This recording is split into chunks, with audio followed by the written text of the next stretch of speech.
Entonces yo les quería mostrar una presentación para que ustedes vean el análisis de sensibilidad y punto de equilibrio de un proyecto que se habla mucho. Punto de equilibrio. O sea, cuánto es lo mínimo que tenemos que vender en cantidad para que el proyecto tenga un VAN cero. O cuánto es el precio mínimo que tenemos que cobrar dada una cierta cantidad para que el valor actual neto sea cero. ¿Ya? Entonces, eso sale dice proyecto riesgo, certeza riesgo. Proyecto certeza. Proyecto certeza y riesgo. Aquí. ¿Riesgo? ¿Riesgo? Sí, pero parece que es el mismo de arriba, sí. No. A ver. ¿Dónde decía certeza riesgo? Arriba, 3.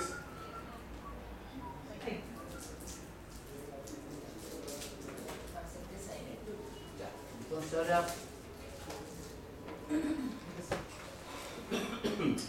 ¿Ahí? ¿Eso no? No.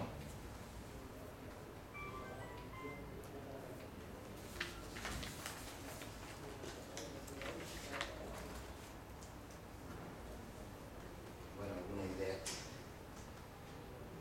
Hay muchos libros de proyectos, ¿eh?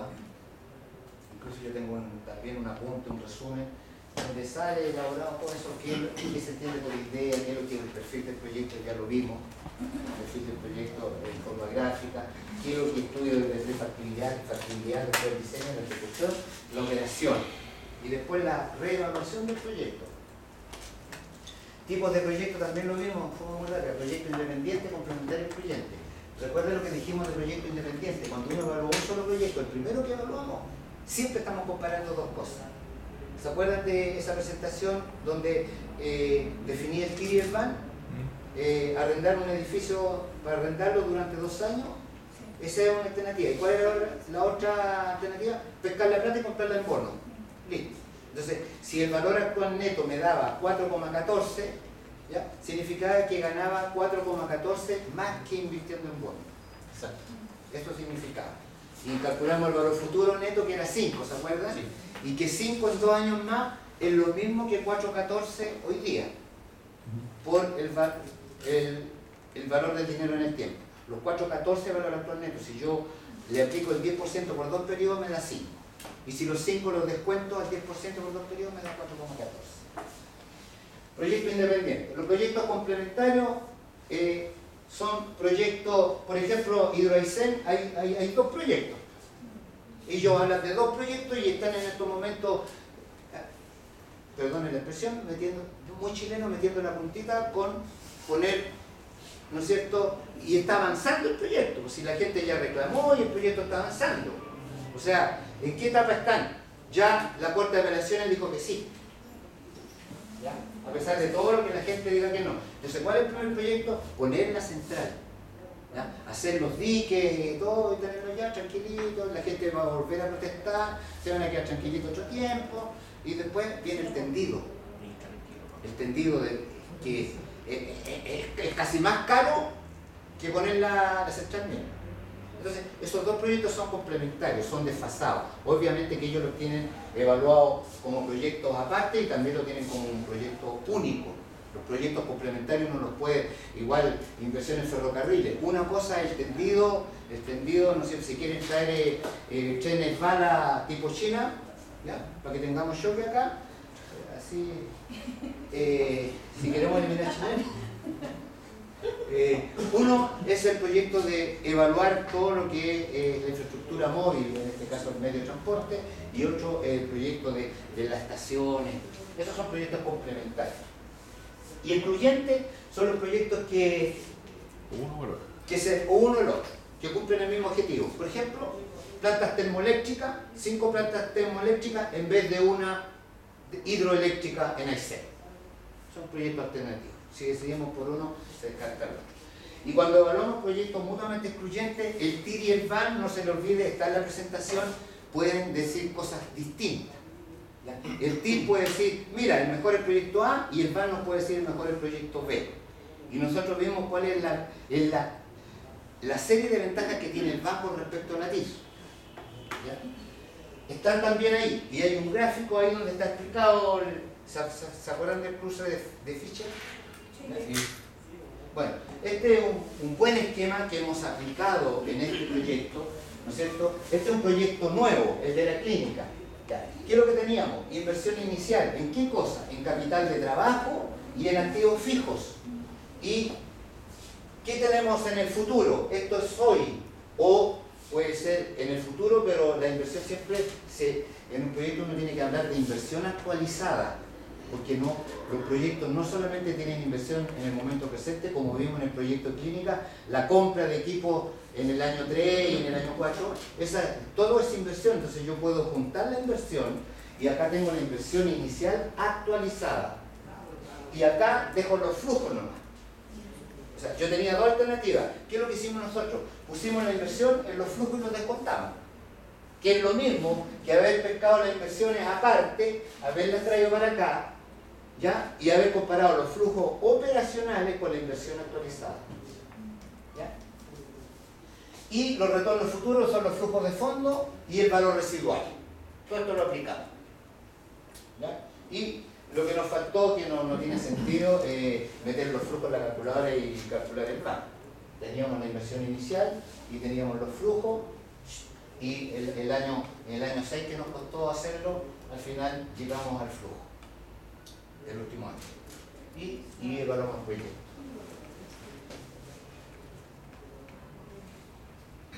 Bueno, inversión, está repetido ahí. Inversión adicional, caso de la clínica, retorno sobre las inversiones, está en el flujo. Desinversiones. ¿Cuándo hay desinversiones? Cuando vendemos los equipos. Esas son las desinversiones del proyecto. Son extraoperacionales, pero son del proyecto. El valor residual y la tasa de corte. La tasa de corte es la tasa que uno le exige como mínimo al proyecto. ¿De dónde la saca? Del mercado, una tasa de costo-oportunidad, lo que se deja de ganar en alternativas similares. La evaluación del proyecto puede ser privada o social. La única diferencia que hay es que en la evaluación social también se calcula la rentabilidad y todo, pero los precios se estiman, se habla de precios sombra o precios sociales, que son distintos de los precios que uno le da, los precios del mercado, digamos. Los precios, en la evaluación privada uno coloca los precios y los costos de acuerdo a la oferta y demanda y lo que ocurre en el mercado. En cambio, en la evaluación social, uno los flujos lo estima en base a valores sociales estimados por expertos. Es una cosa un poquito más cualitativa, pero se llega a números. Aquí está el proyecto financiado para el inversionista, cuánto le rinde a él, y el económico puro es cuánto rinde el proyecto en sí mismo sin considerar la fuente de financiamiento.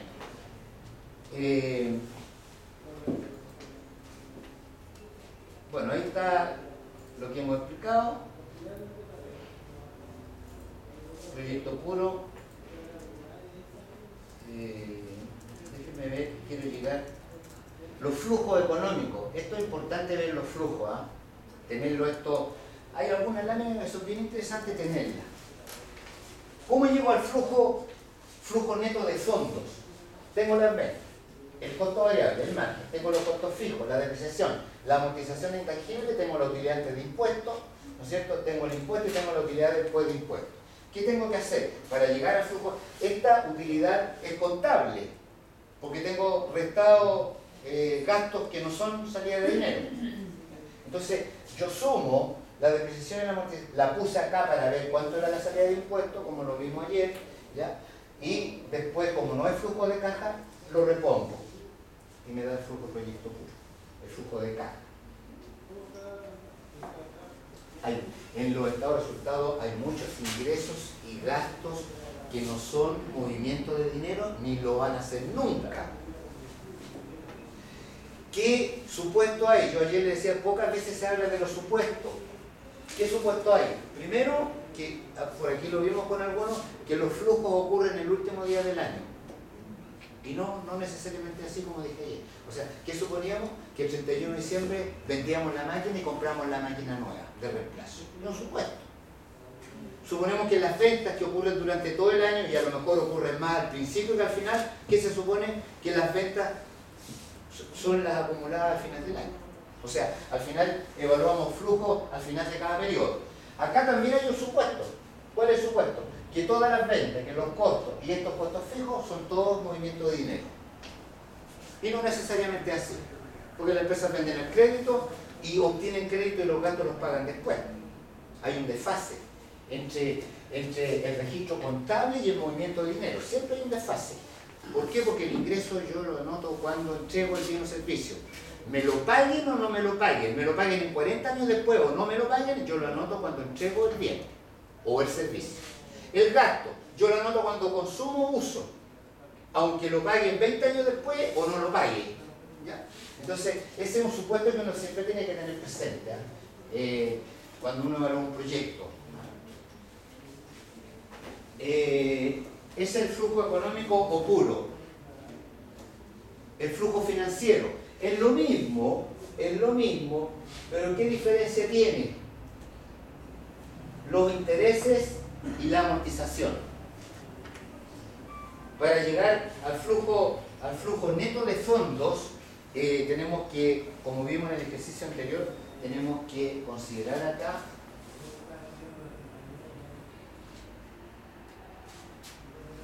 ¿se acuerdan que nosotros llegamos hasta aquí, el VAI? Pero ya le habíamos restado los impuestos. Traten de compatibilizar esto porque el ejercicio tiene una leve diferencia, pero es lo mismo. Porque nosotros calculábamos utilidad operacional, este para nosotros era el VAI. Y calculábamos el impuesto al tiro.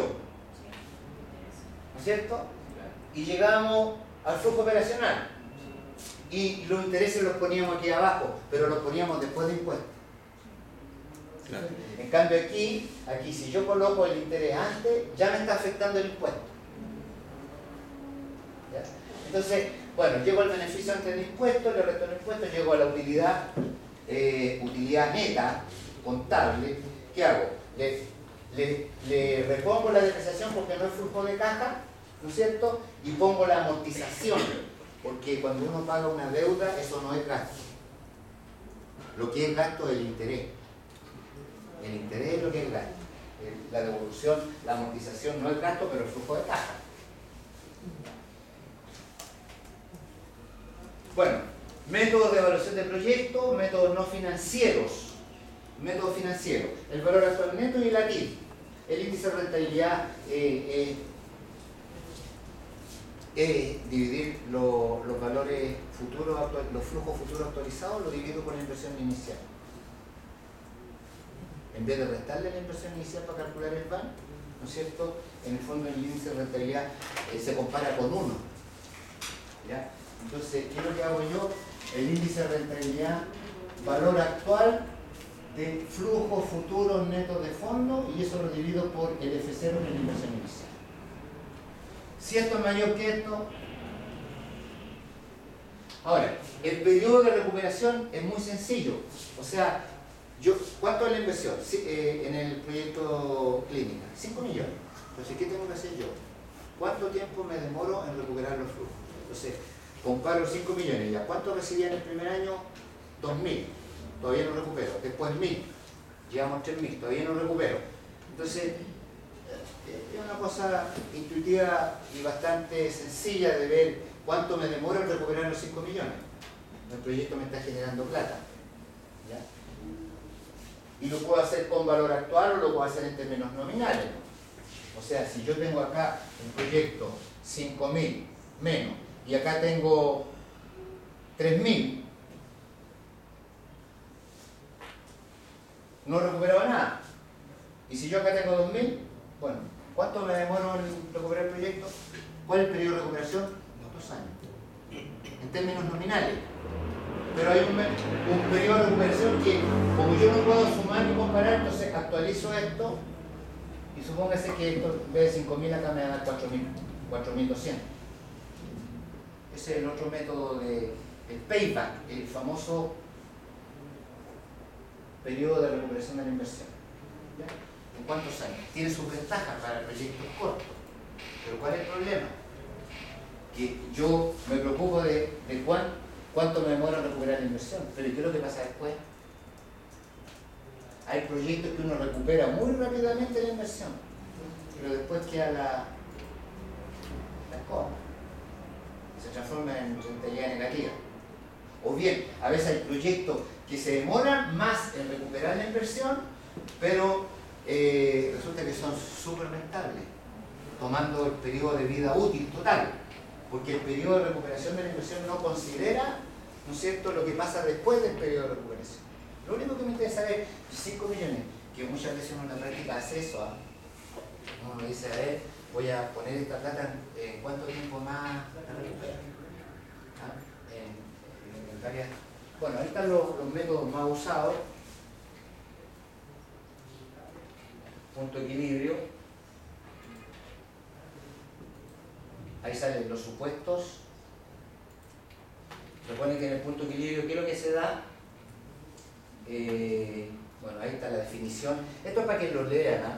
Ahí está el periodo de recuperación de la inversión, cómo se calcula, ventaja, desventaja, criterio de decisión, aceptación, los métodos financieros, lo que es el valor actual neto, el criterio de decisión se compara con cero, lo que es la TIR, el principio de reinversión que lo explicamos cuando vimos la TIR y el BAN, pero yo quiero llegar... Aquí hay situaciones especiales, que de repente hay un proyecto que dura 4 años y el otro dura 7 y los tengo que evaluar juntos. Entonces, aquí salen algunas soluciones a ese tipo de situaciones. Bueno, pero yo quiero llegar a esto. La verdad es que no era esta la lámina. Pero... Entonces dice, es donde dice riesgo.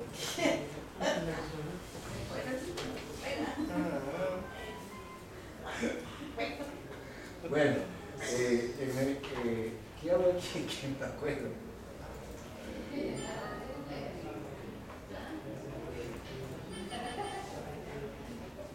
Es que yo era estoy riendo un detalle que yo era joven e inexperto, tenía como 18 años, entonces me contrataron para una institución del Estado para hablar de presupuesto por programa. ¿Para qué? Presupuesto por programa, que estuvo muy de moda. Entonces yo hice curso a todo el personal de la institución y los tenía todos convencidos, presupuesto por programa, definir la habilidad, asignar los costos por actividades, desglosar. Y al final les dije que toda era teoría que no servía para nada. Esa fue mi primera metida de pata como docente. Y la única para ese grande. Casi me mataron los que me habían contratado. Me creó tremendo problema. Y estábamos preparando a la gente para aplicar el presupuesto. Ya. Bien. Mira, aquí tenemos 4 proyectos mutuamente excluyentes. O uno o el otro. Aquí tenemos la inversión. Aquí tenemos los flujos anuales. ¿Ya? Aquí tenemos el flujo del año 5, que es distinto siempre porque por los valores de recuperación. Aquí tenemos el horizonte, son 4 proyectos que tienen 5 años de duración. Aquí está calculado el BAN, ustedes saben cómo calcular el BAN. ¿Ya?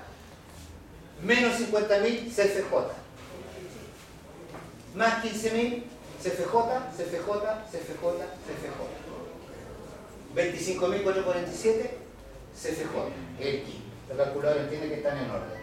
¿Ya? Y metemos la tasa 12% y le pedimos el BPE. Ahí nos da el valor presente. Háganlo para que menos 50.000 CF0, la calculadora que tiene CF0 lo colocan en CF0 y lo que no en CFJ. Da lo mismo, pero hay que ponerlo negativo. Pero ¿qué? ¿Dónde?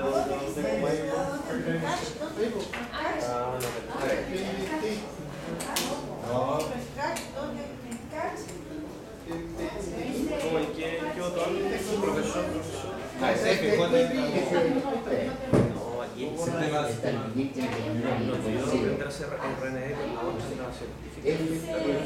Se borró todo de la memoria. Ahora se todo. Ya, y después, ¿no?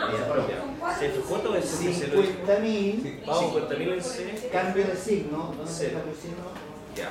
Después 15.000. 50.000. Después, Después, tiene 15.000. Va, no. Pues, ¿Qué comando? ¿Qué ¿Qué comando? ¿Qué tecla? ¿Catch? Entonces, no. el horizonte también ¿Qué? es ¿Dónde CFJ. dice Catch Editor? Sí. Ya, esto Los 5 años también van en ¿te CFJ. parece una lista? ¿Un X? ¿Sí? ¿Te parece una lista? Sí. Ya, ahí va a ir uno. ¿En qué función? Son 4 de 15 y uno de 25. Ah, ya. 25, 4, 4, 7. Sí, porque el año quinto también. Y el menos de la inversión inicial. Sí, pero mira, acá. Ese que también es CFJ, pero como menos 5 de mayoría. Y ahora falta Quito, que es 25, 4, 46. 25, 4, 47. Después, 12%. Hay que ponerlo 12. Ahora tiene que poner la tasa, que es 12. Ahí está la lista. 12. Y entonces tienen que calcular el net present value. Entonces, aprieta la tecla esta. NPV. 2199,5. ¿Y cómo le doy una? Y NPV No es. tiene nada que ver. No es que no es Me dio 9.999. Pero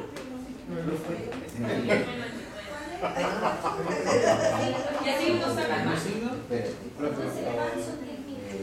1 al 4. ¿Qué es lo que necesito calcular? Interés, amortización, por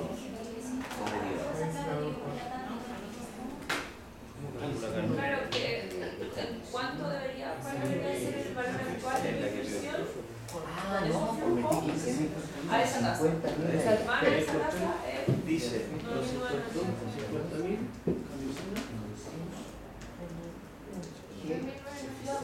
Ahora sí. Ahora Y eso es CFC. va 1. Correcto. Van 2. Después, 15.000. 3. CFJ. Y que a la finalización. No, no llegué. Con Yo entré. 25. Entonces, vamos a poner la actual.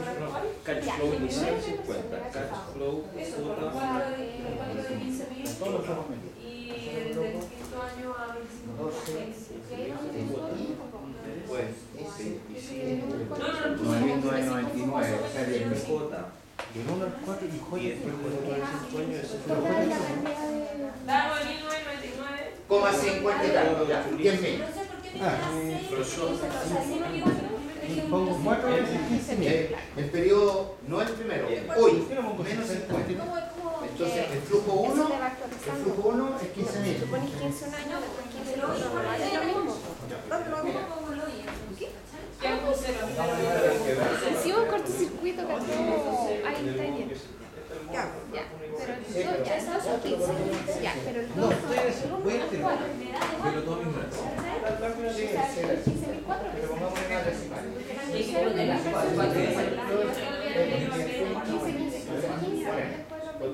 Y ya pongo 5. Cambio de signo. 5 porque años, me digo, No, no poní nada. el azul. ¿Sabes? Ya, y el CFC. Y después me ponen flujo 1. Lo pueden meter todos juntos. 2. Ya. Catch.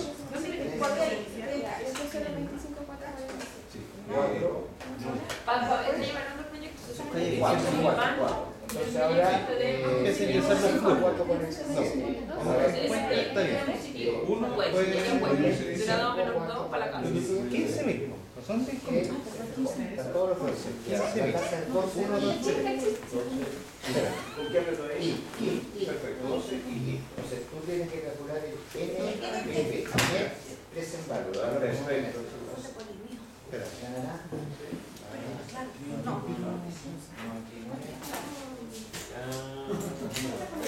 Sí, Ahora, si tú tienes flujos iguales y quieres meter los 15.000, por ejemplo, pones los 15.000, se acá, y después son 4 flujos, apretas 4 acá y el número de flujos que son iguales. Perfecto.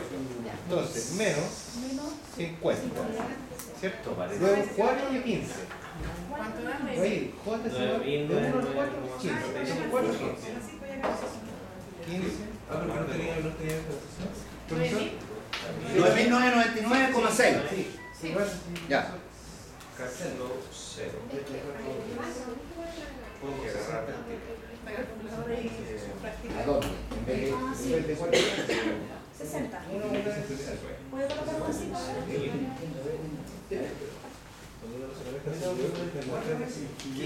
Ah, ya. Una vez. No puede. 15.000.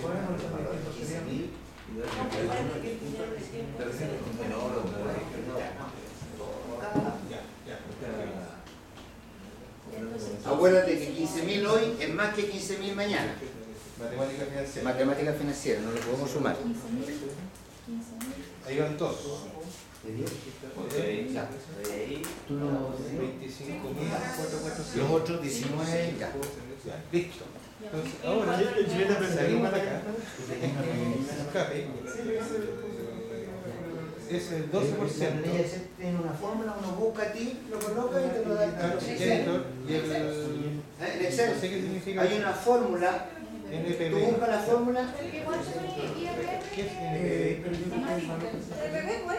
Present value, no sé qué. Pero de ahí no sé qué. El tiempo. Ya no. Pau, NPV, ¿qué es? Net present value, perfecto. Entonces, ahí, net present value, solo. Está perfecto. De la tasa de mercado. Muéstrenle ahí cómo se es Claro. Perfecto. Entonces, ese es el van. Ah, año 1.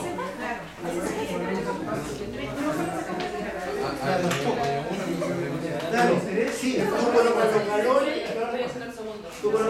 después los marcas y te da.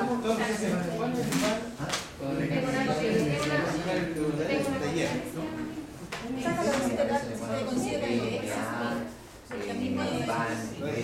Inmediatamente. Entonces, catch.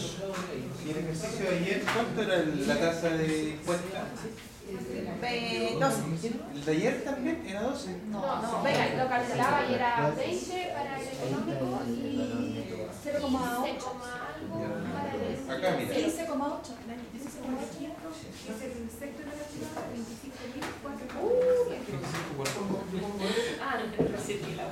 para el económico ¿Hiciste lo otro? sí, para el ¿No otro lo hiciste? Perfecto. Y puedo sacar el financiero y el económico. El PAN, ¿cierto? Los dos.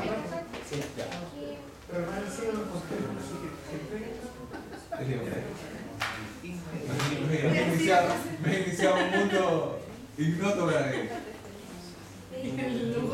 No, ya lo vamos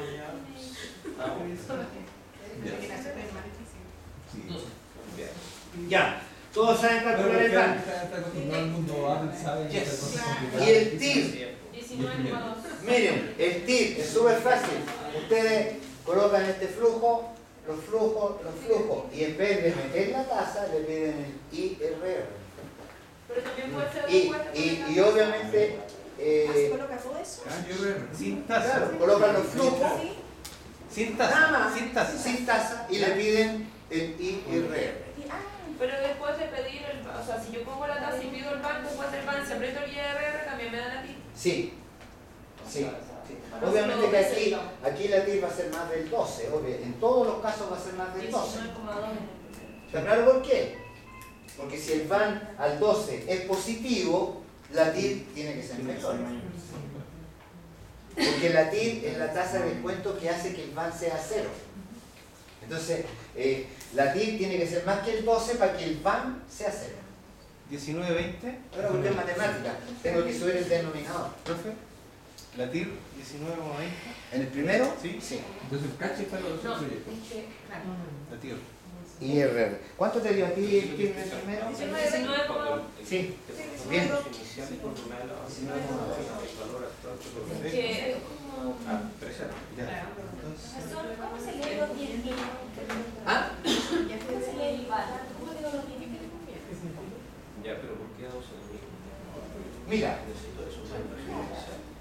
buena la pregunta. Bueno, por lo siguiente. Ah, el primero.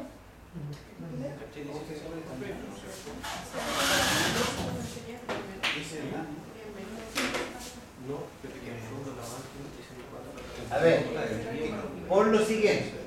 Mira, bien sencillo, pero es importante para entender.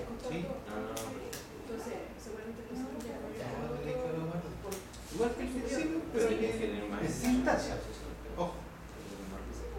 No, voy a hacer lo siguiente.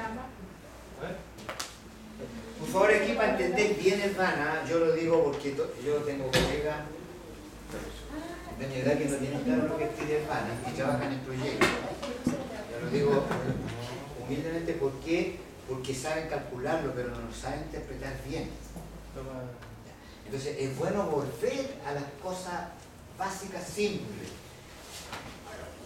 Si el papel me ofrece 110 y yo quiero ganar un 10%, ya lo vimos que descuento y en cuánto lo tengo que comprar. 100. ¿Esto qué es lo que es? Este es el valor presente, no es neto. No es neto, es valor presente. O sea, si yo compro un papel en 100, yo estoy determinando. Hay dos maneras de tomar decisiones en el mercado. Uno es darse uno una rentabilidad y ver a qué valor lo tiene que comprar. ¿Ya? Entonces, este flujo es cierto. Yo me doy la rentabilidad, conocido, esta es la incógnita. ¿Cuánto lo tengo que comprar? 100. ¿Ya? Esa es una manera. Ahora,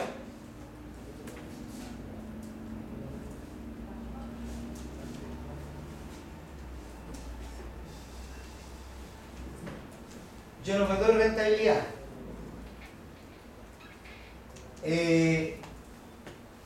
El papel lo compro en 90. Lo compro en 90.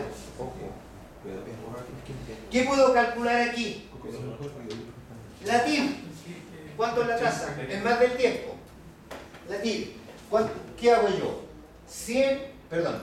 90 es igual a 110 partido por 1 más la TIR. O sea, ¿qué tasa me hace?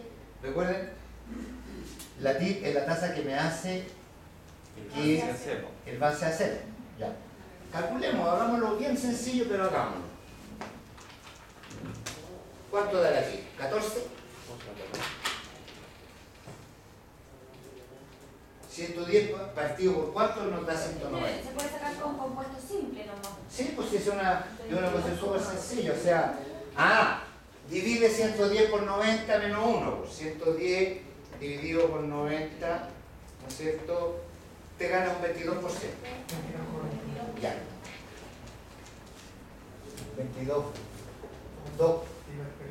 22,2 pesos. Entonces, fíjense cómo tomo la decisión. ¿Cómo tomo la decisión?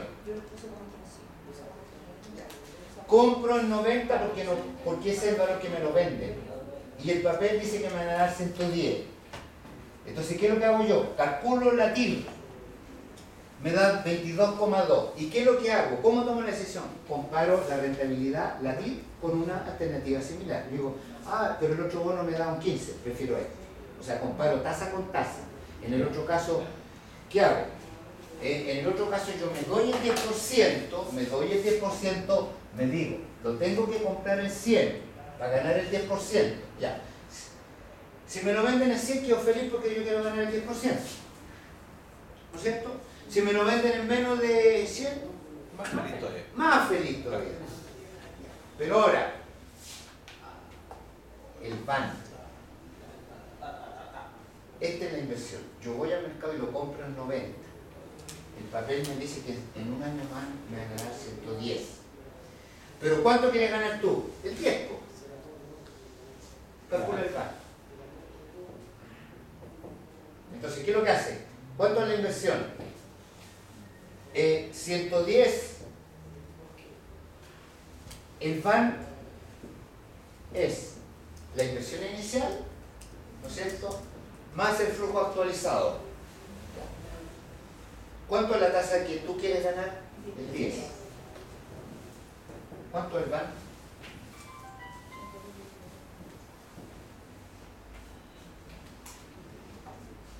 Esto es como pensarlo, o sea, darle vuelta. O sea, si tú lo compras en 90, el papel, este es el flujo de caja, esta es la inversión, igual que un ejercicio con más datos, ¿no? Si tú quieres ganar el 10%, dice ya, lo voy a descontar al 10. ¿En cuánto tendría que comprarlo? En 100. ¿Pero cuánto me cuesta? 90. Estoy ganando 10. O sea, ¿qué es lo que me da el valor actual neto? Interpretemos los 10. Que gano 10 pesos más de lo que yo quiero ganar. En el caso del ejercicio, O sea, aquí que yo voy a ganar 10.000 pesos. Claro. Aquí yo gano en el ejercicio 10.000 pesos más de lo que podría ganar por la plata al interés tal. Correcto. Al interés del 12. Exacto. En el momento presente. Esta es la ganancia de un proyecto. Tiene que decir. Exacto. Es de un proyecto. Claro. Si un proyecto es un flujo, dos flujos. Pero es Pero que siempre tiene que decir usted, van al 12, van 13, van Claro. 14. O sea, sobre qué interés yo lo calculé y sobre ese interés cuánto más gano yo. Claro, buen aporte también porque las tasas de descuento, ¿cuántos van tiene un proyecto? Todos. Infinito. Infinito. Entre 10 y 11 hay infinitos números. ¿Y el van de qué depende? De la tasa. ¿Cuántos TIC tiene un proyecto? Uno. Por eso se llama tasa interna. Siempre que los flujos sean convencionales. ¿Qué significa flujo convencional? Primero inversión y después beneficio. Siempre, de ahí viene el nombre de tasa interna. Hay un solo TIC. En cambio van infinito. Ya. Entonces, agregando lo que dice Alejandra, si yo quiero ganar un 12, Cetidip Paribu, lo compro en 90, me van a dar 110 y yo quiero ganar un 12, obviamente que el valor actual neto va a ser menos que 10. Eso es lo que me da el valor actual. Lo que me queda, fíjate, lo que me queda después de ganar el 12, o sea, gano más. O sea, si tú quieres ganar el 12, el valor actual sería 8,214. Con la tasa del 12 que es menos. 82. Ya, tú calculaste, ya. Ya. No la vi, el VAN. El VAN al 10%, si yo lo compro en 90, es 10. Significa que gano 10 pesos más que el 10%. sí. Y calculo la TIR, pues, y la TIR me da 25, 30. Entonces, ahora, si yo calculo el VAN al 12, según Tania, eso me da 8,21. ya. ¿Qué significa? Que yo gano el 12 y además gano 8,21 pesos. Y eso con una TIR de Porque si tú quieres ganar un 12, esto deberías comprarlo en 90 y tanto. Y gana el 12. Sí, claro. Entonces, un VAN es una ganancia. Es una ganancia por sobre lo que uno quiere ganar. Y por eso que TIR Por sobre la tasa que uno se da. Y por eso que TIR igual a cero. Exacto. Por eso que TIR igual a 0. Eso es lo que realmente gana al final. Y lo comparas con otra tasa. El TIR del instrumento es un 15 y tú quieres ganar un 10, entonces te conviene.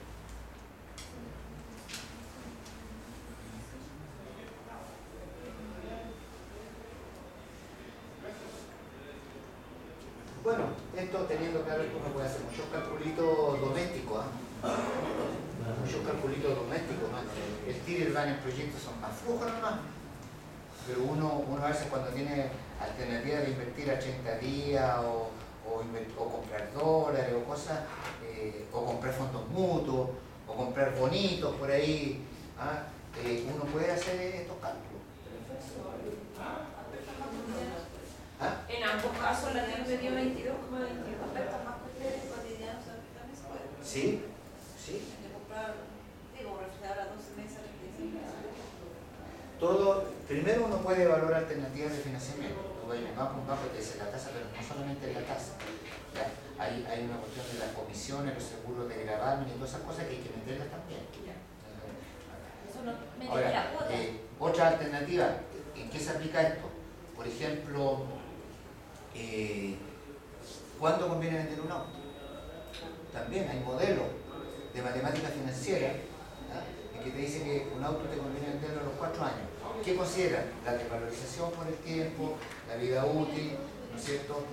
Los costos de reparación que empiezan a aparecer después de cierto kilometraje. Todo eso, hay modelos que te dicen un auto usted debe venderlo en 5 años.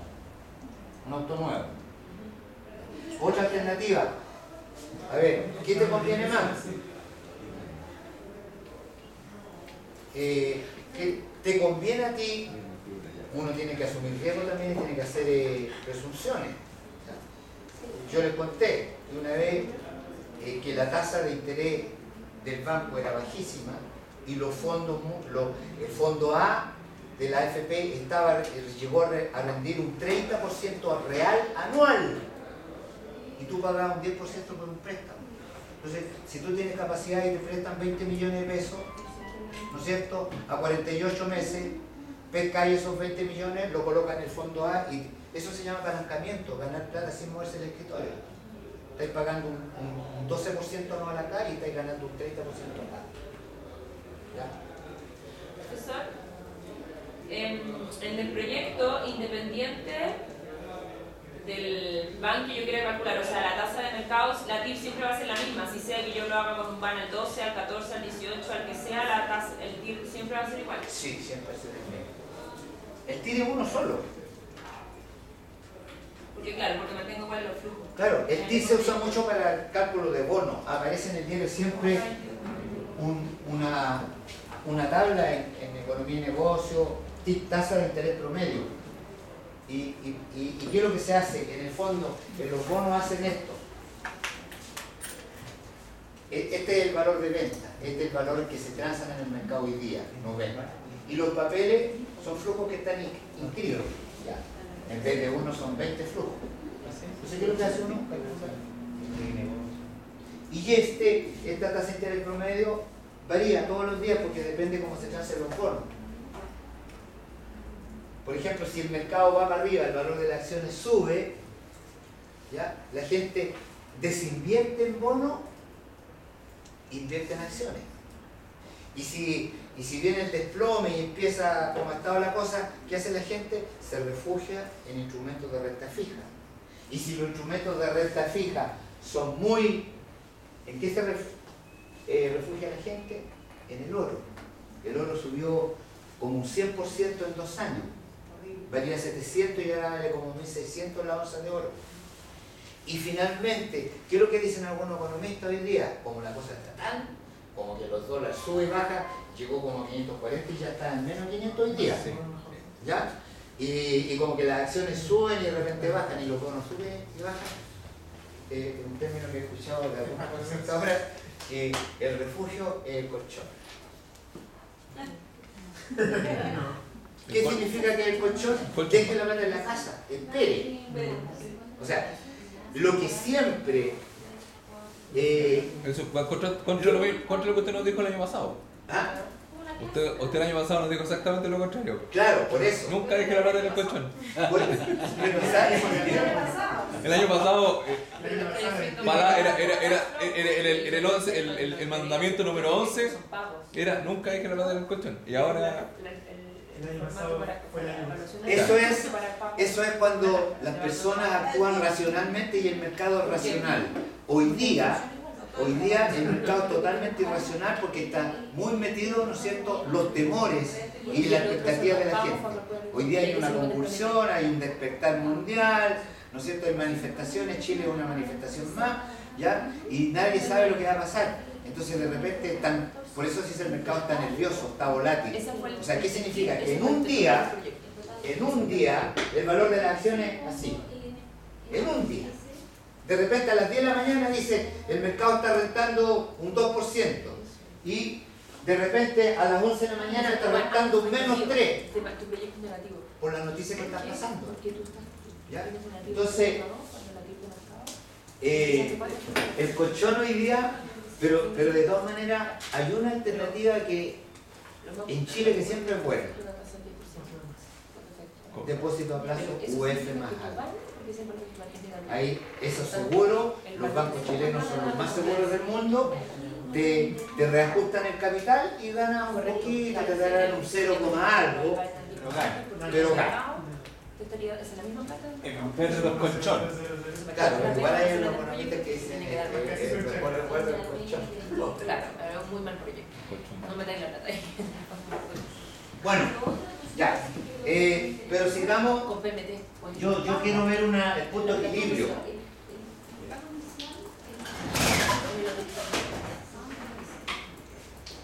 Miren, ya, ahí están los proyectos. ¿Cuál es el mejor proyecto? C. ¿Qué viene después? Elegir entre 4 propuestas. Ahí está el VAN, la alternativa son excluyentes, este que da el mayor VAN. Recuerden que el TIC no puede decir otra cosa. Proyecto mutante de proyectos. El TIC podría decir que mejor el A. Bien, el C. Veamos el flujo, se daban los flujos, ¿ya? Pero aquí tenemos un estado de resultado de cómo llegamos al flujo. Es para hacer un análisis de sensibilidad, ¿ya? Hay programas, el Project, por ejemplo, en que ustedes colocan distintos precios, colocan un precio y les dan un determinado valor, colocan una cantidad y pueden hacer análisis de sensibilidad que es súper, igual que el que pueden hacer ustedes en la calculadora. Piden préstamo al 2,1 y si fuera el 2% y si fueran 30 meses y si fueran 40 meses es lo mismo. Entonces acá tenemos ventas, miren, ventas 200 pesos por 1000, el costo variable, ¿ya? El costo fijo es 70.000, pero que tiene incluido una depreciación de 18.000. ¿Ya? El BAIT es el resultado operacional, le aplico el impuesto, tengo el BAIT, beneficio antes de interés, ¿ya? Le sumo la depreciación para llegar al flujo de caja, 45, ¿ya? Ese es el proyecto C. El CFJ es 45.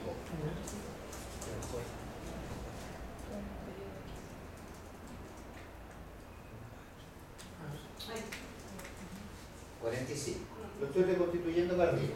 La inversión es 150, ¿ya? Y el flujo de caja del año 5 es también 45. No cambia.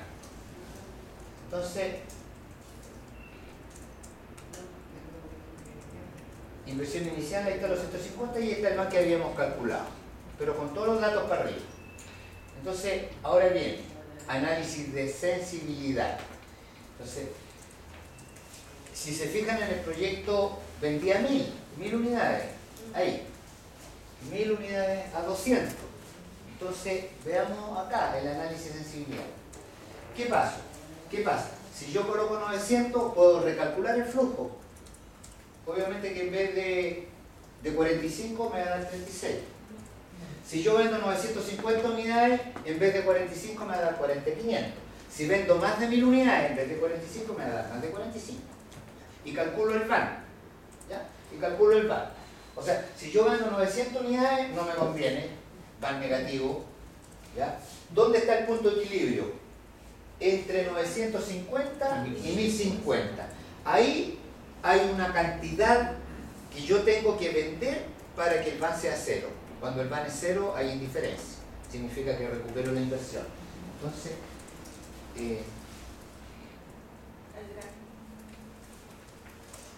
este gráfico es súper bonito. ¿Qué tengo acá? El Q. El Q. ¿Y qué tengo ahí arriba? El VAN. ¿Qué estoy analizando? ¿Cómo varía el VAN al variar la cantidad? ¿Y qué otra cosa puedo hacer? ¿Cómo varía el VAN al variar el precio? ¿Cómo varía el VAN al variar el costo variable unitario? ¿Se fija? Es el análisis de sensibilidad. Aquí está mostrado, como les digo, hay programas que ustedes meten en distintos precios y les dan distintos VAN. Pueden calcular a distintas tasas, etcétera, etcétera. Pero este gráfico indica que por aquí está el punto de equilibrio. ¿No es cierto? Entre 950 y 1050 dijimos. El punto de equilibrio es la cantidad que tengo que vender para que el VAN sea 0. Entonces, ¿cómo se calcula algebraicamente? Ahí está. Determine, para la variable a sensibilizar, determine la magnitud que hace el VAN 0. En este caso la variable es Q. ¿Cuánto tengo que vender? La otra variable podría ser el precio. Otra variable, ¿cuánto el costo? Puedo meter todas las variables. Entonces, en este caso, ¿qué es esto? Este es el margen de contribución unitario. Fíjense en los datos iniciales, ¿en cuánto vendo? Voy a poner ¿en cuánto vendo? En 200. ¿Cuánto me cuesta entregar el servicio? 100. ¿Cuánto es el margen de contribución unitario? 100. ¿Ya? Los costos fijos, ¿cuántos suman? 70, ¿no es cierto? Incluyendo la depreciación. Sí. Ya. Entonces vamos para adelante. 100 por Q me da el margen de contribución total. Le resto los costos fijos y me da el VAI. Lo multiplico por 0.9, ¿por qué? Porque le estoy quitando el tributo. A la empresa le queda el 90%, la tasa de impuesto es 10. Y le sumo, ¿qué cosa?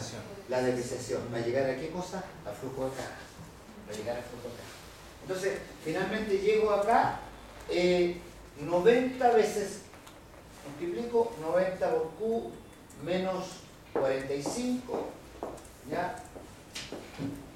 Entonces, la idea es cuánto tiene que ser el flujo para estar en equilibrio.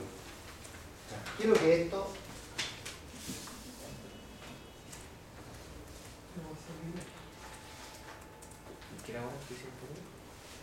El flujo de caja. Acá, a ver. El flujo de caja cada año de los proyectos que ya quedan por encima. A ver, la inversión inicial, el PB es 150. La tasa que quiero ganar, 2. El número de años, 5. ¿Cuál es la pregunta? Ejercicio de matemática financiera. ¿Cuánto el PMT? ¿Cuánto el PMT que me hace, ¿no es cierto?, que al 12% el valor actual sea 150? Es como un préstamo. El dueño del proyecto presta 150, quiere ganar un 12 en 5 años, 12 anual. Entonces, ¿cuánto el PMT que tiene que recibir de vuelta? Eso.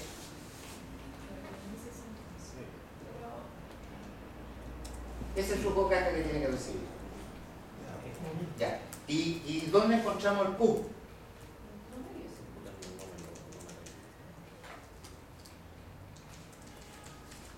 Este es el incógnito.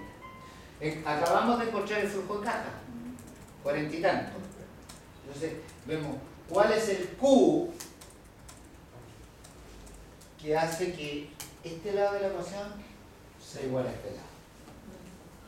¿Ya? Y resulta que si nosotros vendemos 963 unidades, tenemos que bajar, ¿cuánto vendíamos inicialmente? 1000. O sea, tenemos que bajar la cantidad en 3,7 para llegar al punto de equilibrio. ¿Ya? Eso da un margen de seguridad también, o sea, es decir, yo proyecté ventas por 1000. Si las ventas me pueden bajar hasta en un 3,7%. Si me bajan más, estoy en sector de pérdida, el GAN es negativo en el proyecto. Hay proyectos que trabajan con un punto de equilibrio bastante alto. O sea, podría ser que acá en vez de bajar un 3,7, para llegar al punto de equilibrio podría ser que dejara de vender un 40%. Eso da un margen de seguridad. ¿Ya? Forma parte del análisis de sensibilidad.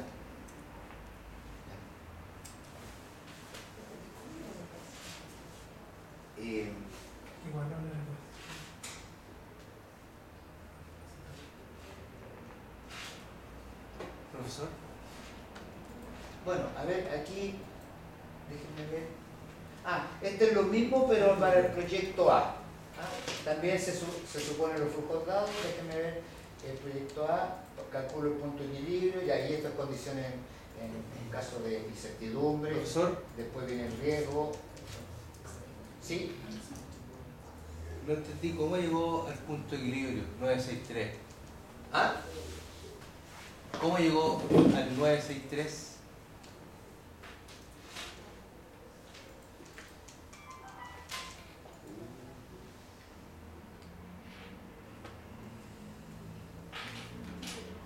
Al cubo, ahí está.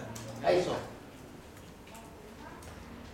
90 por cubo eran 45. Analícenlo, piénsenlo, reflexionenlo. Profesor, ¿por qué le resta el costo fijo? ¿Ah? ¿Por qué le resta el costo fijo? Para determinar el flujo de caja. Quiero que es esto.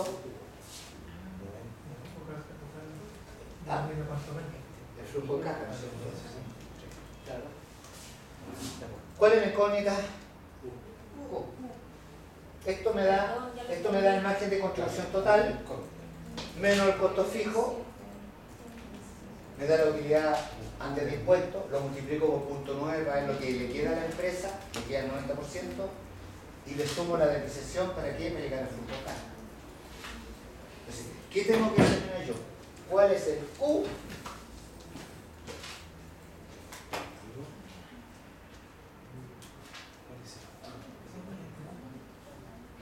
Sí, lo que pasa es que en este caso el margen de contribución y el costo variable son los mismos, son 100. Sí, pero no importa eso. No, sí, sé, pero me confundí porque era como que estaba viendo que estaba como al costo variable le estaba disminuyendo el costo fijo. Sí. A ver, piensen un poquito para...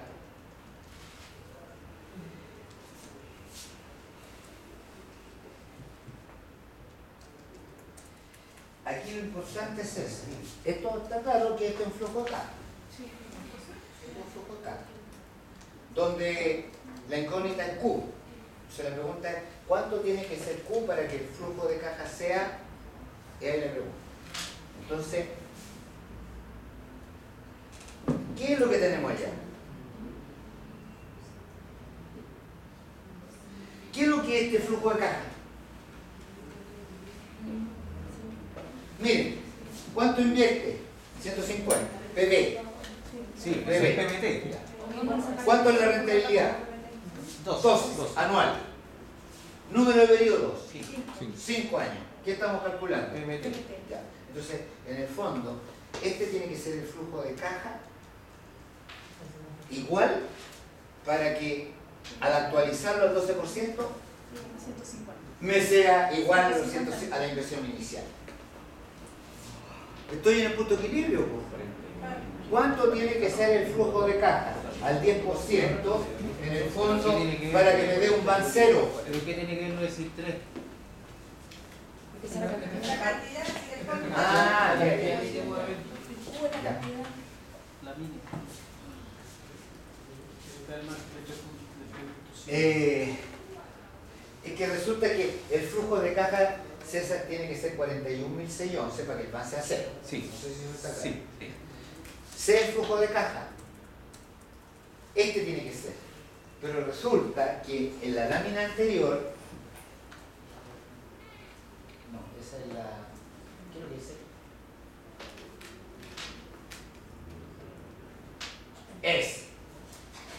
Encontré el flujo que me hace el van cero. 41.000 y tanto. ¿Cuál es la incógnita? Despeja Q. En el fondo, ¿cuál es el Q que me hace que el van sea cero? Entonces, coloco los 41.000 acá, despejo Q y me da 963. 963. O sea, yo tengo que vender 963 unidades de producto para que el van sea cero. O sea, para estar en el punto de equilibrio, o sea, para ganar el 12. Exclusivamente el 12, porque yo quiero ganar el 12. Estoy indiferente. Si el van me da más que cero, significa que gano más del 12. Eso lo acabamos de ver. ¿Ya? Entonces, ¿Y cuánto era lo que yo había proyectado de venta? 1000 unidades. Por lo tanto, bajando el 3,7%, ¿no es cierto? Porque el 37 de 1000 es lo que bajó. Bajando el 3,7% de Q, estoy en el punto de equilibrio. Y 3,7 es poco. O sea, el proyecto es riesgoso desde ese punto de vista, porque una pequeña baja en las ventas, de un 3,7% en las ventas que yo proyecté, me hacen que el proyecto sea no rentable. Y hay proyectos, como te digo, que a lo mejor, creo que en el otro proyecto que sigue, a lo mejor vendiendo 600 recién está ahí en el punto de equilibrio. O sea, tienes que bajar tus ventas, tienes que disminuir en un 40% para que el proyecto te empiece a ser negativo. ¿Significa que este proyecto es más riesgoso? Claro, este proyecto es riesgoso. Fíjate que este proyecto creo que era el más rentable, ¿no? Sí. Era el más rentable, pero el más riesgoso considerando la variable punto de equilibrio, porque está operando muy cerquita al límite. Muy poco margen de... Claro, poco margen para cubrir los costos fijos.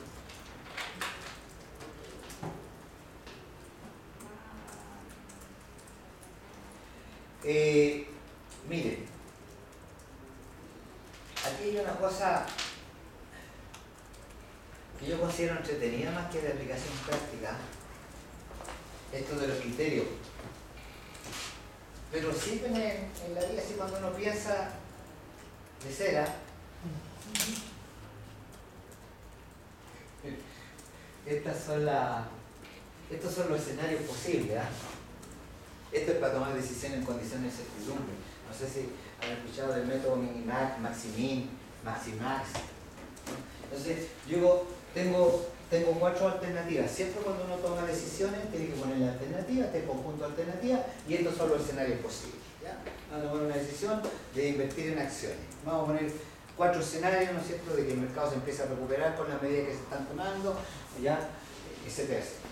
Entonces, yo en cada alternativa, el método optimista se llama elegir lo mejor de lo mejor. Me doy diferentes resultados, digo, esto es lo mejor que me puede pasar en esta decisión, esto es lo mejor en esta otra decisión, y esto es lo mejor en esta otra decisión. Y elijo lo mejor de lo mejor. La alternativa que me da lo mejor de lo mejor. Acá, por ejemplo, ¿cuál es lo mejor acá? Lo mejor que me puede pasar si tomo esta decisión, en este escenario ganar 10. Claro. Si acá, ¿qué es lo mejor que me puede pasar? Ganar 1500. Claro. Alternativa de decisión, ¿qué es lo mejor que me puede pasar? Ganar 20. Entonces, tomo lo mejor de cada decisión, soy totalmente optimista, es una forma de enfrentar el mundo, porque no sirve para eso. Si digo, es filosofía. porque es una filosofía de vida, porque la otra cosa dice lo peor, hay personas que son fatalistas y dicen, pucha, ven todo negativo. Entonces, ¿qué tiene que hacer una tabla de todas las cosas negativas asociadas a cada alternativa de decisión? Y si es pesimista, elige lo peor de lo peor. ¿Ya? Y si no están, dice, de todo lo peor que yo veo, Elijo lo mejor. Ahí se salva. Pero pensó en términos pesimistas primero. Entonces, aquí, ¿qué alternativa elijo? La B. Incertidumbre, el mundo es incierto, todo es incierto. ¿Y qué es lo que es el riesgo? El riesgo se define como la incertidumbre que a uno le interesa. Ahí uno se preocupa del riesgo, lo que le interesa medir. ¿Ya? Incertidumbre, se terminará el mundo en el 2012, a muchos no nos interesa. Pero el resultado de los mercados bursátiles es totalmente incierto. Pero si yo hago operaciones me interesa. ¿Y qué es lo que hago? A eso le llamo riesgo. Empiezo a darle probabilidades. ¿Ya? Entonces, bueno, eso es lo mejor de lo mejor. Miren el pesimismo. Cállense el pesimista. Dice, lo peor, Aquí, lo peor que me puede pasar aquí es perder 30.000. Lo peor, si tomo esta decisión, es perder 15.000. Acá, estos resultados son los difíciles siempre de la proyección, de proyectar números. Pero igual uno puede hacer un esfuerzo a veces, hacer una escala al menos ordinal. 70, 50. Eso es lo peor que me puedo ocurrir. Y las cosas negativas. El escenario nunca lo ve por qué, porque es pérdida. ¿Ah? El escenario nunca lo ve por qué. Es que depende de la visión que tú tengas. En el fondo tú, ¿por qué aquí son pérdidas? Porque tú estás viendo todo negativo. Entonces tú dices, ¿qué es lo mejor de lo peor? ¿Tomar qué alternativa? La B. Es donde pierdo menos. Entonces tú siempre miras la vida como que vas a perder. Como te va a pasar algo negativo. Claro. ¿Cuáles son los como variables que pudieran ir ahí? Es el, ejemplo, perdón, es lo mejor de lo peor.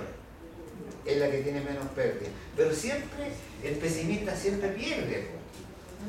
Claro, nunca disfruta. Él considera que pierde, porque no valora las cosas positivas. ¿Sí? ¿Cómo poner ejemplos de las variables? El escenario A, B, C y la variable Ya, por ejemplo, suponer que viene una depresión. Es decir, los gobiernos no se ponen, Grecia cae en default, Italia y España deuda impagable. Peor escenario. El otro, pongámonos acá en el otro extremo, que el Banco Europeo, que ya lo hizo, compró deuda española y deuda italiana y los mercados se fueron para arriba. Entonces se recupera el mercado, se toman decisiones positivas. Entonces, fíjate bien, alternativa A, si yo invierto en acciones y se me da el escenario en que un derrumbe, pierdo 30.000. Pero si se toman acciones, en el otro escenario, acá pierdo solamente 7.000. A lo mejor podría ganar. Eso lo estimo yo. Y acá, esos son los escenarios, para que tengan una idea de los escenarios. Decisiones. Invertir en... Pongamos pura inversión en acciones. Invertir en acciones del mercado nacional, solamente en Chile. Alternativa 2, hacer una cartera, invertir 50% acá y 50% en acciones europeas. Tercera alternativa, invertir en bonos. Y cuarta alternativa, guardar la plata bajo colchón, por decir algo. Entonces, ahí, ahora, ¿qué es lo que es difícil? Como esquema para solucionar problemas es súper bueno, porque uno muchas veces, cuando tiene que tomar decisiones, no tiene claro el problema. Uno tiene que sentarse y tiene que decir cuál es el problema que tengo y darle la real dimensión, porque muchas veces agrandamos los problemas. ¿Ya? Y ponerse de todos los problemas que uno tiene en la vida diaria y decir qué es lo prioritario, o sea, qué es lo trascendente, qué es lo que me va a afectar a las otras personas, qué me puede afectar a mí en el futuro. Entonces, ahí uno, ya, este es el problema. ¿Y cómo se define un problema? Es la definición de lo esperado, de lo que debe ser. Entonces, uno define el problema y después, ¿qué es lo que tiene que hacer?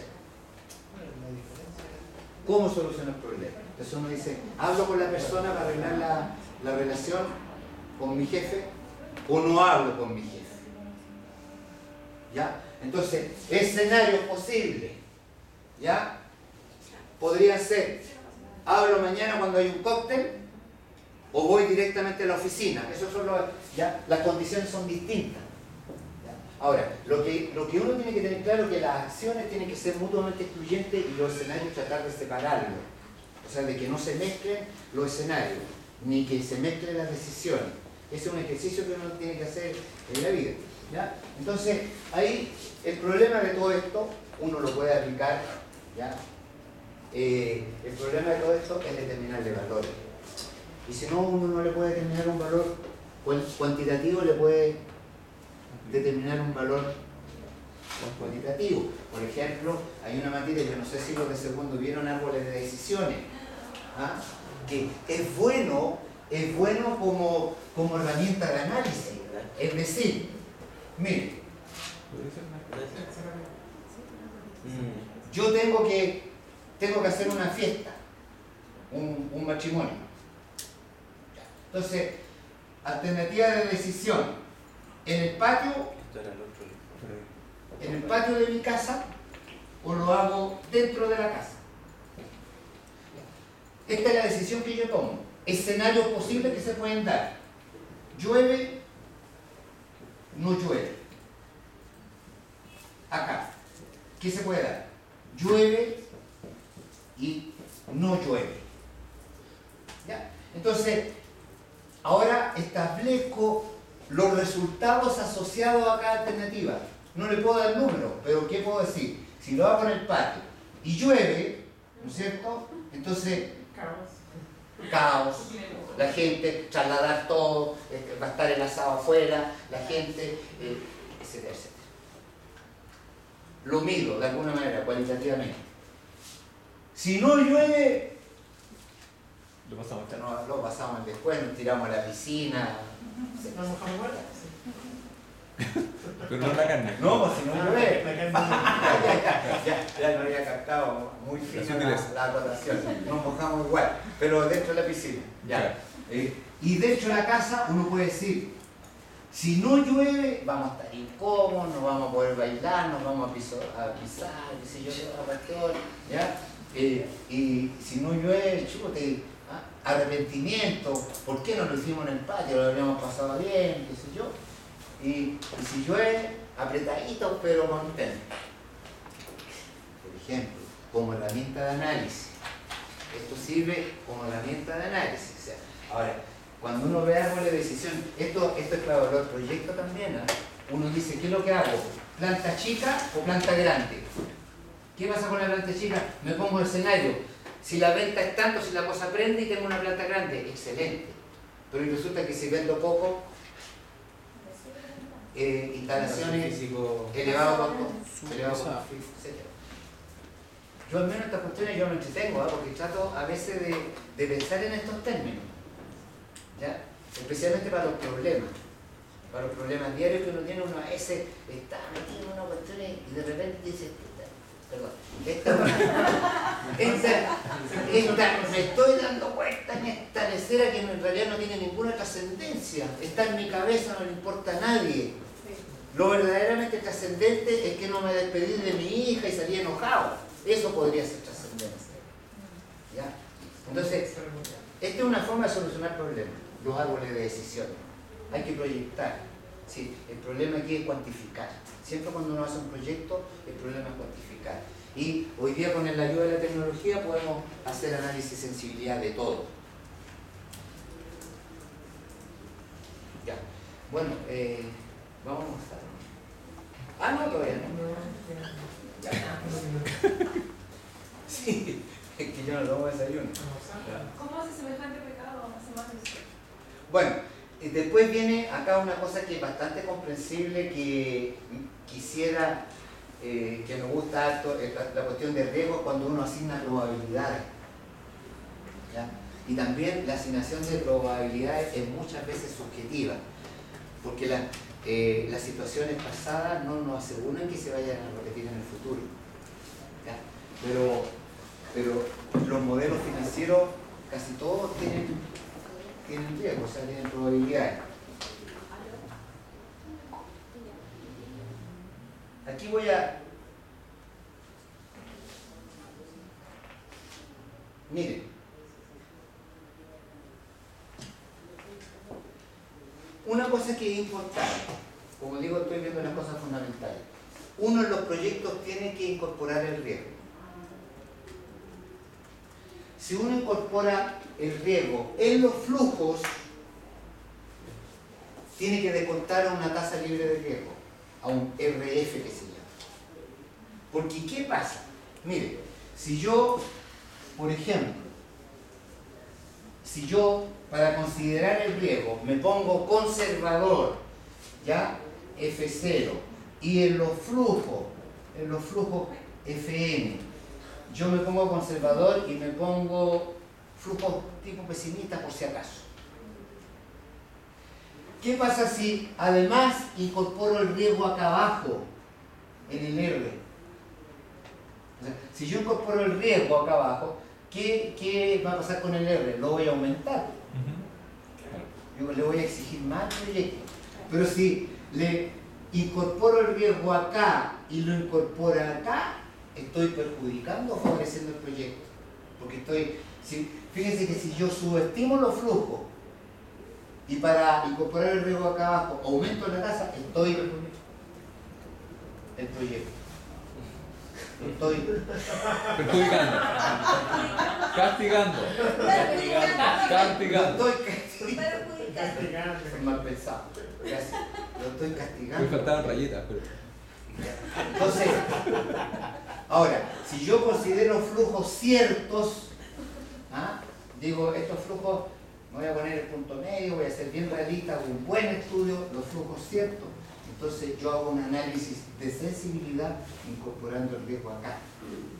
O sea, pongo un 10, pero voy a poner un 12, a ver si el proyecto sigue siendo rentable. ¿Hasta cuánto me es rentable? Y calculo la tira en definitiva. La tira es la tasa máxima que soporta el proyecto. Al 10% me puede dar un ban positivo, al 12% me sigue dando positivo y al 15% me da un ban 0. ¿Qué es lo que es en la tira? Es la tasa máxima que rinde el proyecto. También sale así definiendo el que soporta el proyecto. Pero o considero aquí o considero acá. Por eso dice acá, el riesgo en los flujos o en la tasa. En la tasa. Ahora, el otro concepto interesante del riesgo es el siguiente. A ver.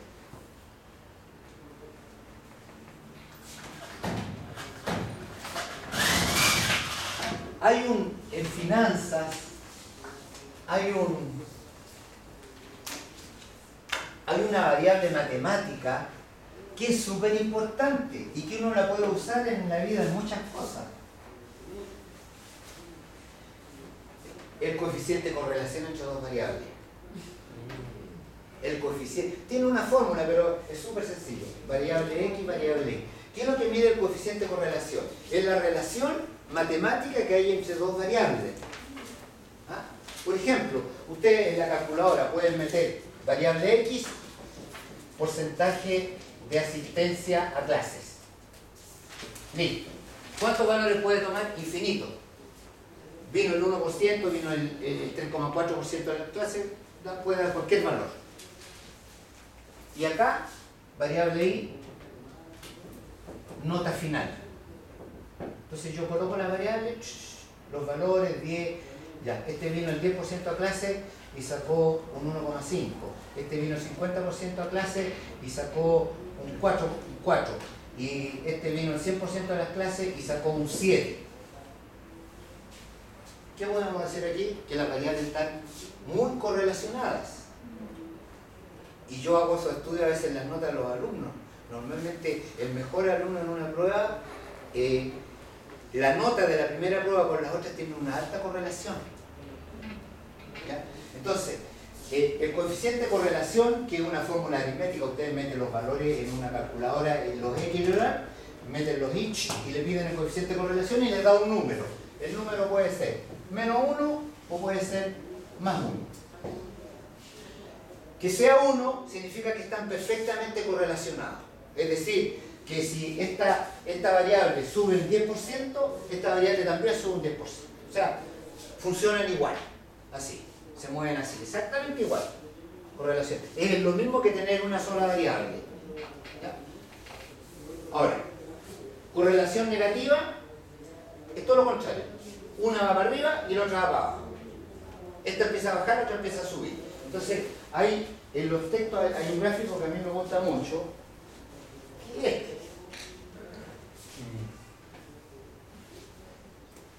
aquí está el concepto de diversificación de proyectos. O sea, si yo tengo acá el tiempo y yo acá tengo pesos de resultado y yo veo que hay un proyecto que a través del tiempo los resultados son cíclicos, así, ¿ya? Y esto se aplica en el mercado de acciones, y de bonos en el mercado financiero. Y resulta, este es el proyecto A, y resulta que hay otro que se comporta ¿Cómo el coeficiente de correlación ahí? Inverso. ¿Ah? Negativo. Menos 1. Claro. Perfectamente. Perfecto negativo. El RO es menos 1. ¿Qué significa? Que cuando este empieza a subir, este empieza a bajar. Que cuando este llega al máximo, este llega al mínimo. Cuando este empieza a bajar, el otro empieza a subir. Entonces, por ejemplo, si tuviéramos en el mercado financiero ¿ya? Instrumentos que se comportaran con una correlación perfecta negativa, podríamos eliminar el riesgo. Podríamos eliminarlo, muy sencillo. Compro el 1, pon 50% acá, 50% allá. ¿Y cuál es la media acá? Eliminar el riesgo. Ojalá hubiera en la realidad elementos con un coeficiente negativo, menos 1. Porque si yo gano acá, acá pierdo. O sea, aquí está claro que la media pasa por acá.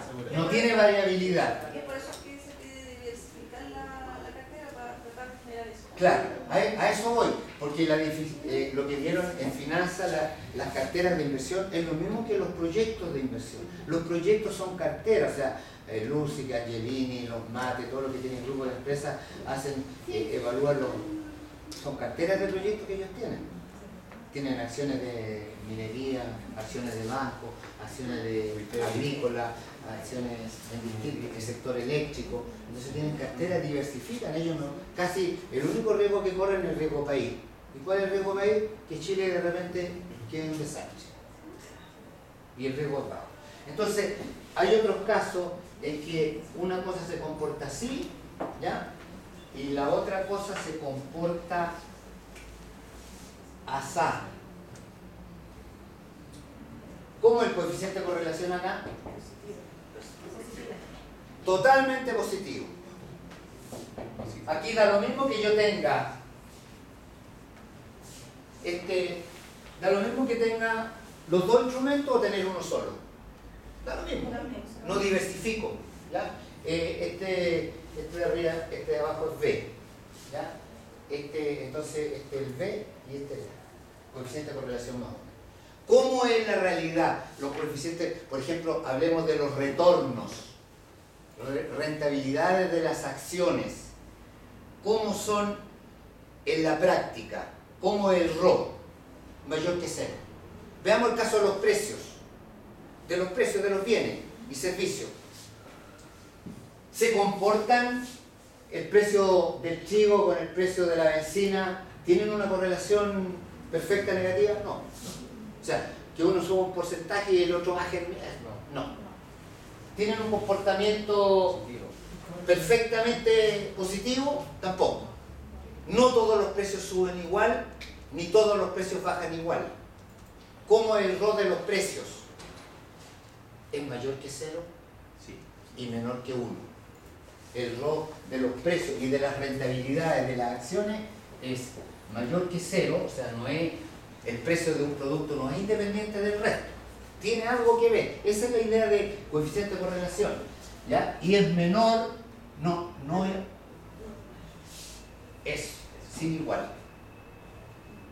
Entonces, ¿qué pasa? Cuando el IPC que es un número, el IPC 200 al 31 de diciembre del 2005, ¿ya? Después yo tengo el IPC al 31 de diciembre del 2006, 220. ¿Qué es lo que es el IPC? Es un número que refleja un precio promedio ponderado de una canasta de 360 bienes y servicios, que son los que representativos de la población, y eso se está estudiando, el INE lo está estudiando cada cierto tiempo. El año pasado tuve varios alumnos del INE y me trajeron un documento de los bienes, cómo se calcula el IPC. Bueno, a través del IPC no es la variación. Todo el mundo define qué es lo que el IPC es la variación. El IPC es un número, es un precio promedio ponderado. Entonces, a través del IPC, igual que la UEF, es un número. A través del IPC, ¿qué puedo decir? Que el IPC acá subió un 10%. Entonces yo hablo del BIPC, y el BIPC es lo mismo que la tasa de inflación. Pero comparando dos, entonces acá me da un 10%. Significa que en promedio los precios de la canasta de bienes subió en un 10%. en promedio. Ahora, si yo empiezo a mirar dentro, ¿qué va a pasar? Que hay bienes que bajaron en el año, otros que subieron, otros que mantuvieron igual, unos que se fueron a las nubes, todo. Pero ¿cómo es el coeficiente de correlación de los precios en general? A la larga, porque en un momento del tiempo se pueden dar cosas extrañas, ¿ah? Pero resulta que a la larga la correlación es positiva. Los precios en general suben, puede que de repente bajen, pero si tú miras el precio en 2 años de la benzina, de las verduras, del vestuario, de las farmacias, a la larga, ¿no es cierto? Todos van, unos van así, ¿ya? El otro va así, pero hay una correlación, ¿ah? Este índice estadístico que yo digo que es muy fácil de calcular, nos mide la relación matemática entre dos variables. Además, ustedes creo que están usando un programa estadístico, no sé si... Sí, ayer vimos. Ah, ¿lo vieron esto de coeficiente de correlación? Lo mismo. No lo pasamos, sí. Chuta, estoy repitiendo. ¿Están muy aburridos? No. Ya. No, yo me encontré ahí con el profesor que... Lo pasó así, ¿no? Pero ¿saben usar el programa? Sí, estamos intentando. ¿Y les va a servir o no? Para mí, Es un programa estadístico, SPSS. ¿Qué es lo que calcula medias, desviaciones? Todo. El SPSS, el programa favorito en